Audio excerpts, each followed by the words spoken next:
Let's get ready to Alplan Shortcut. Willkommen zum zweiten Teil des Assistenten. Heute unser Nigel. Hier findest du den BIM Nigel. Nein, das ist BIM Decken und Unterzüge. Hier hast du Decke in Stahlbeton mit Ausnehmungen. Du hast Betonfertigteile. Es gibt Fertigteile für den Balkon. Auch wieder mit Übernahme. Und du kannst es hier einfach anfügen. Du siehst hier einen sehr großen Block, der natürlich anschließend an die erste Obergeschosseinheit einen Balkon bietet. Warum? Ich habe hier keine Ebenen eingetragen. Aber ich kann gleich auf ein nettes Feature hinweisen.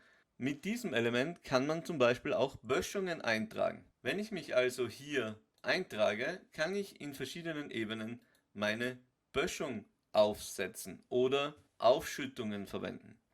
Ist natürlich jetzt nicht das A und O, aber es geht hier auch um Shortcuts, die außerhalb dem üblichen Gebrauch liegen. Wir haben hier Ortbeton, wir haben Nischen in den Wänden, wir haben Überzüge, wir haben Streifenfundamente, Einzelfundamente, Bodenplatten, bewährt, nicht bewährt und Rammpfähle. Zudem gibt es noch Magerbeton.